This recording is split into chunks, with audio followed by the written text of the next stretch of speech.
All right, here we are. We are live. Shawn and Cody. Can you hear Hello. us? Mic check. We're good. Yeah, we got the thumbs up. All right.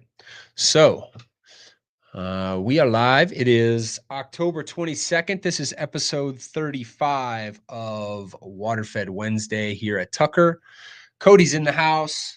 Hello. Yeah, welcome, Cody, up from Texas. Cody is, many of you know Cody. Cody is an outside sales rep for us who focuses primarily on the pressure washing industry Correct. and fields a lot of technical support calls.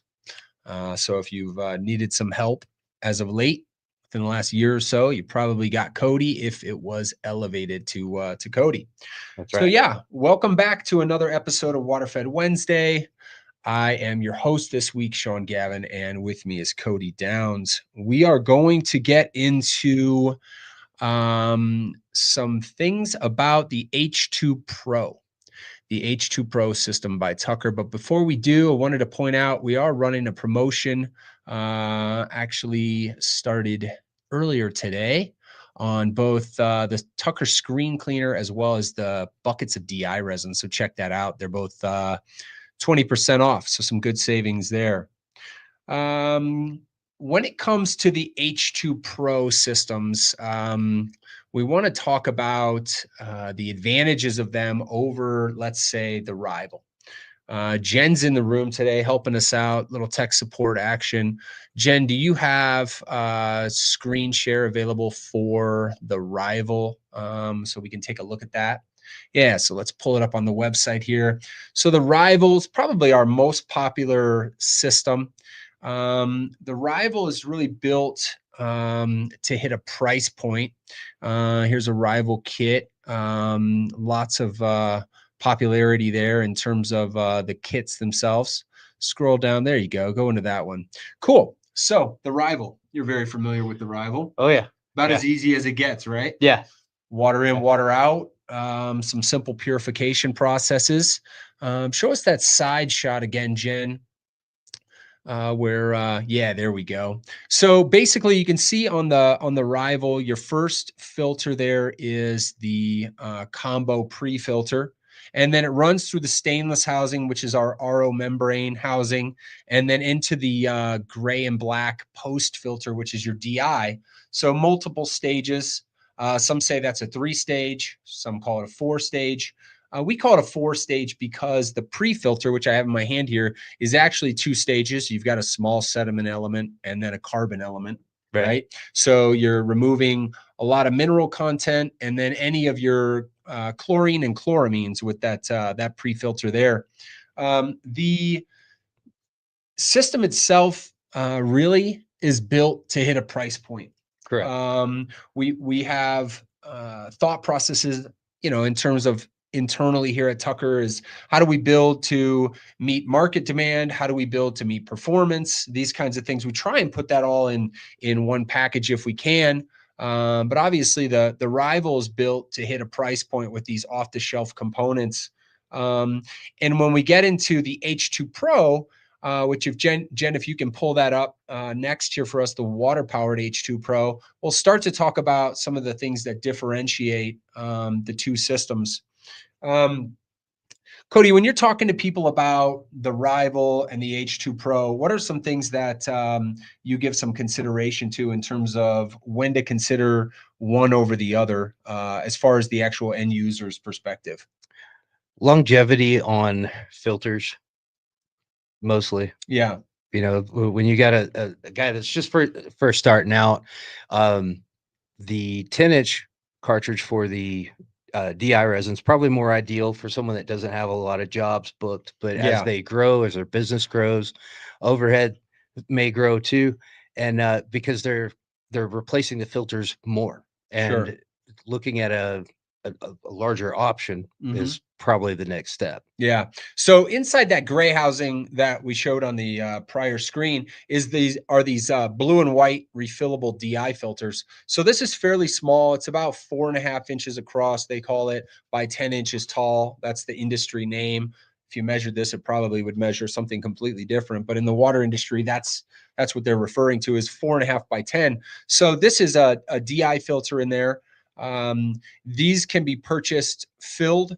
You can also purchase the bulk DI resin, like I mentioned earlier, in terms of the buckets being on sale, and refill these yourself. They simply unscrew.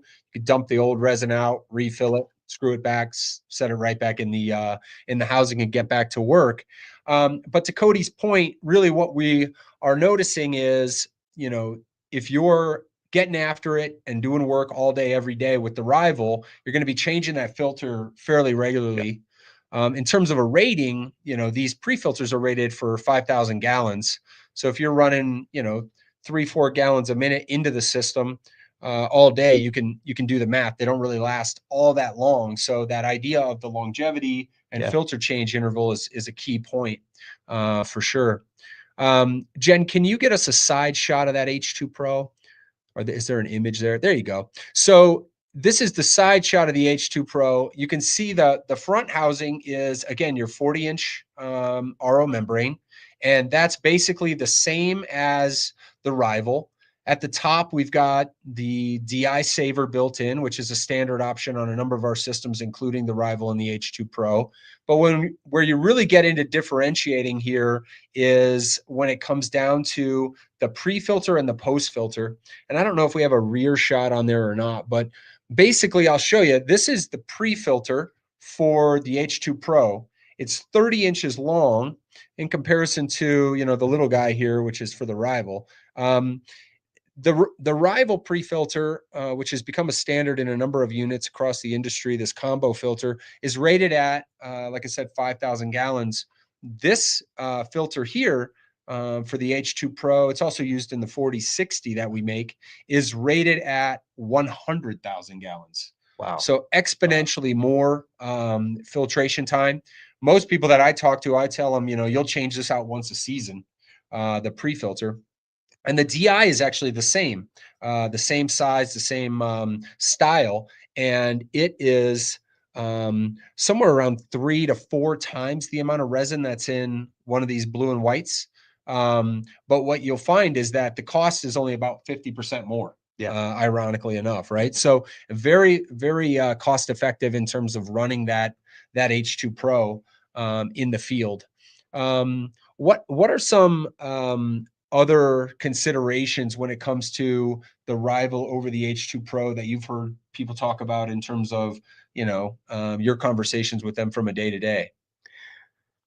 Mostly it's just that more resin. How do I get more life out of my resin, but I've only got this small container? Mm-hmm. So I do recommend the H2PRO because you have that longer life option. Yeah. Other than that, I do hear, how do I upgrade? What would be the next model up? And first thing out is H2PRO. Yeah. And we have the water powered version, or we have the motor powered version. Right. Right. So, yeah. And Jen, you can pull up the electric pumped version for us here, and we'll get to showing some things on there. The other thing that I like to point out to people is just the frame and the robustness. Any of our systems are really designed to be laid down, kind of keep them safe. You don't want to pull a hose around the corner. Next thing you know, you've knocked your cart over.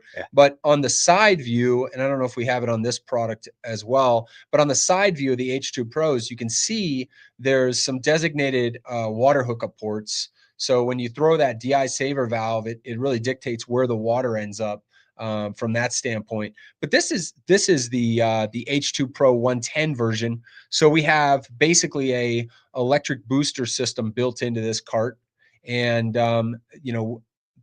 if an operator is wanting to run multiple poles, say 2 or 3 poles sometimes on a job site, this is where, having it all built in one unit, you basically just throw that power switch and you've got a completely different animal there. That's right. Yeah, that's right. Absolutely. So the H2PRO is also popular in solar, where the guys want a lot more water, a lot more volume on the glass in terms of the electric unit itself. So the electric unit comes in handy there. A lot of people will gravitate towards the hand carry electric booster and a cart separate, just from a weight standpoint. Yeah, it's been a very popular unit across a number of different applications in terms of the powered setup.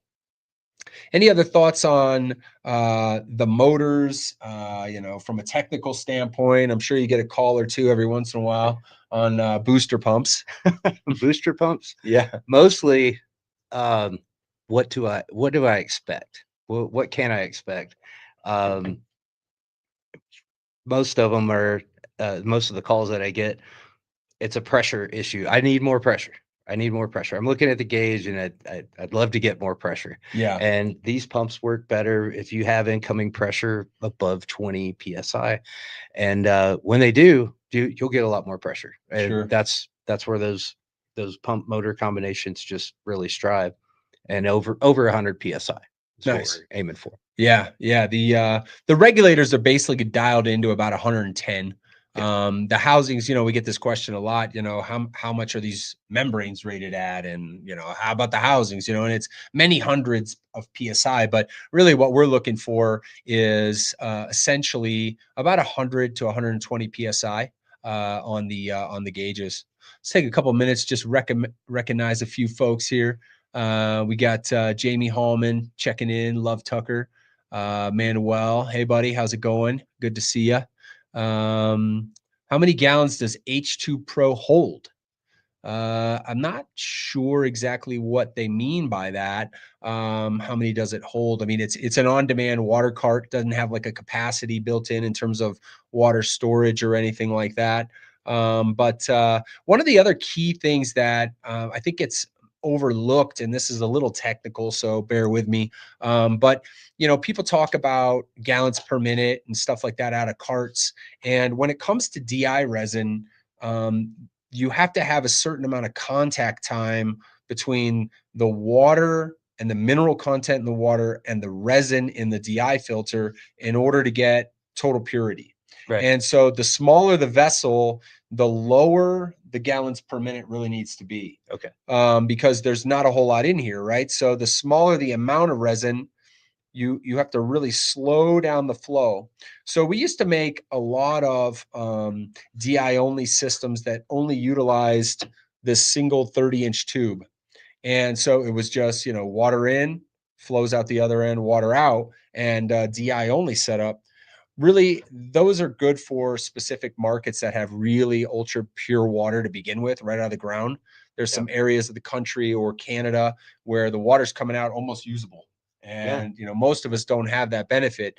But, if you run 4 or 5 gallons per minute through a vessel this size, you're probably not going to get enough contact time for the minerals to interact with the DI resin and capture that and come out the other end ultra pure. So when you start thinking about, I want more gallons per minute, you couldn't utilize the small ones and really get the benefit of that, even with the RO before it. So the more volume you want, the larger the post filter needs to be, right? In terms of your deionization, and so that's where the H2PRO really shines as well, with the 30-inch compared to the smaller one. And even when you look at like the max output, which has a booster pump built in, it's got a larger DI vessel, and that's by design as well. So the DI size has a lot to do with the performance of the unit overall in the end also. So taking a bit of a step away from the systems and the technical aspect, you're visiting us from Texas. Yeah, Fort Worth. Fort Worth. Yeah. All right. And we'll get back to Texas in terms of water quality in Arizona and everything else. There's a thought there in terms of what do I pick based on where I live, right? And your water quality. When did you get in? I believe it was Monday evening. Been here a couple nights. Yeah. All right. Yeah, Enjoying the weather tomorrow. The weather was a shock because when I left, it was, you could get a tan at 8 o'clock in the morning if you're standing in the right spot. Yeah. Got here and I needed a jacket. I hadn't worn a jacket since the springtime. So yeah, it was different. Yeah, it's we got Beautiful. 40s in the morning this time of year, but 60s to 70 in the evening. The weather's been beautiful. You went out to eat last night with a couple of the ladies and Sharif. Yeah. Yeah. Get some Mexican food from what Churrito's Churritos. house. Yeah, Churritos. Churritos Yeah. down in Larkspur. Mhm. Very cool. And you head back tomorrow? Yeah, tomorrow on the mid-afternoon, Very good. somewhere All around there. right. Well, we'll get you home, get you back to the family. Hey, Carlos. Yeah, Carlos. Longtime friend. Wow. Look at that. Yeah. Yeah, good to see you two together. Good to see you, Carlos. Sorry to miss Hi, Carlos. the summit in Cabo. We'll have to work hard to get some of us out there next year for some representation. Do you have anything? Let's bring this up here. Do you have anything to produce 5+ gallons a minute of pure water on a multi-stage? You know, out of the box, these systems are not very common. So we're running into, you know, companies wanting a lot of volume, Yeah. whether it's drone cleaning or some other specialty application. So we're seeing this question more and more. We build them, but it's not a standard offering. Right. Certainly isn't typically on a mobile platform, right? So we spec them out, we build them into trailers or trucks, or we send you what you need and you build it out. We work with a lot of pressure washing skid manufacturers. Yep. Expert, C3, you know, the guys with Midwest. Midwest. Who else? For Rattle sure. some off so we don't get our hands slapped. Absolute's working on one. Yeah. That's all I can think at the moment. Yeah, there's obviously a lot of folks that we sell components to and or systems or whatever the case may be in the pressure washing world. The Texas pressures. You know, I'm not thinking of anybody right now, but yeah, the multi-stage in that gallons per minute is really a customized setup. I will tell you what we're finding is a lot of people are gravitating towards the large DI tanks. Yes. Right. It's kind of like the industry's going a little bit backwards almost in that thought process, right? It's like, where's the RO? But you know, when you talk about wanting 5, 8, 10 gallons per minute, those large DI tanks can do it on demand. The downside is you burn through your resin. So you've got to be able to get resin in bulk and keep up with that. But if you put, you know, 2 of those full cube DI vessels in a row, you can process a lot of water before you really have to mess with that. And so that's getting you to whatever gallon per minute you want. Really, the limitation there is what is the source feeding you? Correct. So when you want these high volumes, we really have to get into trying to figure out exactly the application is, what you're trying to accomplish, what do you have available, and it comes down to what is available in the rig, what's the space savings, you know, and how do you want to set it up. A lot of people are starting with holding tanks for just tap water, sending that through a purification system, and then having another holding tank for the pure water. Mhm. And then that pure water buffer tank is to keep up with the pressure washer and the drone or whatever the case may be. So it just depends on your setup. What types of things have you seen or anything you might have in terms of the high flow part of the conversation there in terms of the solution? From dealers and your your garage engineers, the request has been high gallon per minute, 7 to 9 gallon per minute after your sediment and carbon going through multiple ROs, not just one, but about a 40 inch RO and multiple. And then after that, anywhere from a half cubic foot tank or a set of 1 cubic foot tanks that are, you know, chained together. And then that goes into a holding tank. And then from the holding tank, it would leave there from maybe a 7 gallon per minute on up to feed a system. Yeah. Or just draw from it. And another limitation that, you know, I think a lot of people don't consider when they're thinking, okay, I need an RO and I want 7, 8, 9 gallons per minute is bypass water. Right. So if you want 7 or 8 or 9 gallons a minute, you need to be pushing upwards of 20 gallons per minute into the system, because half the water is dumping on the ground too, right? You're only using a certain percentage of the good water onto your DI.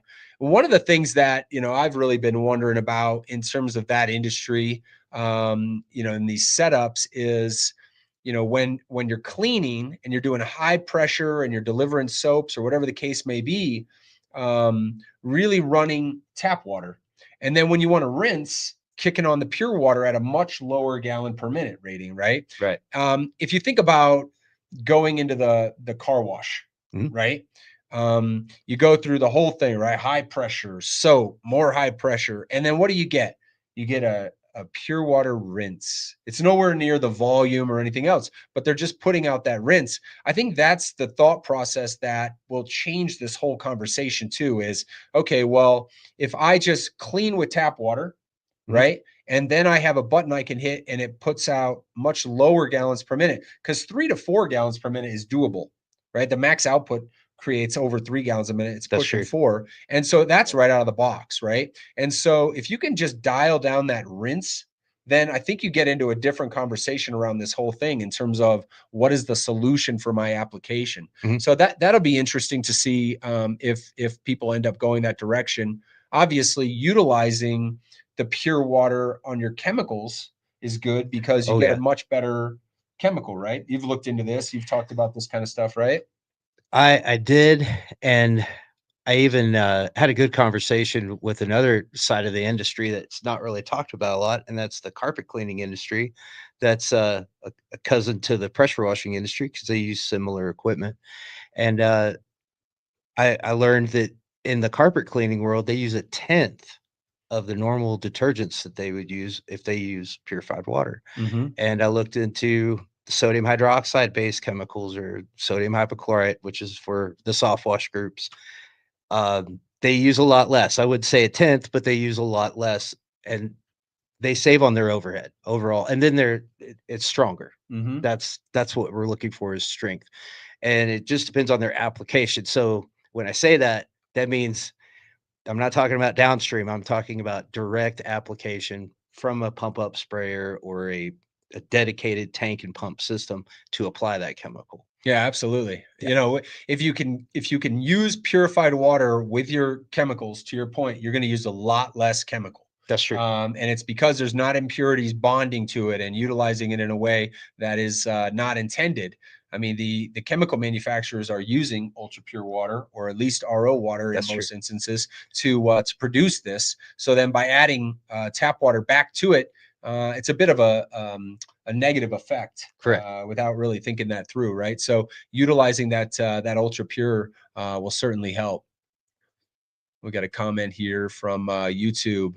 Makes all our carpet and floor chemicals with pure water. Yeah, absolutely, absolutely. Good to hear. So, in terms of the electric H2PRO, Cody, when should somebody consider that unit over, a water-powered H2PRO or any other unit?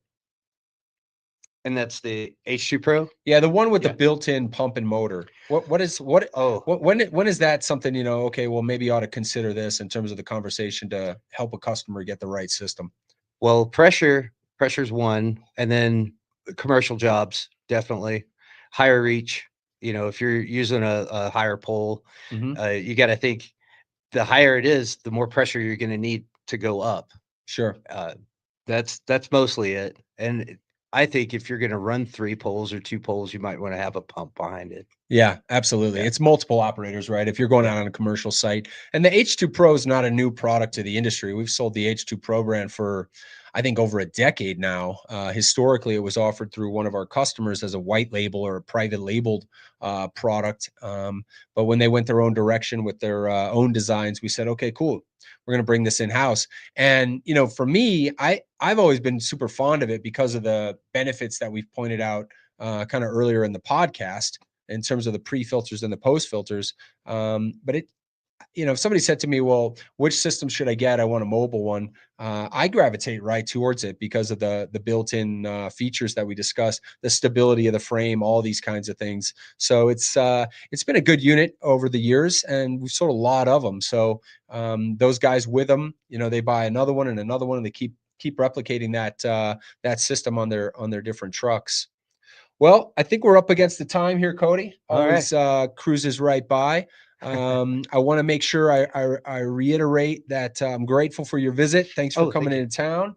And, getting in here and doing some more for the team and talking over some technical things the last few days. Sure. Working on a number of things, so it's been nice to have you. Again, check out the sale at tuckerusa.com or contact your favorite local distributor. They will be able to assist you as well. And for now, episode 35, we're out. Take care.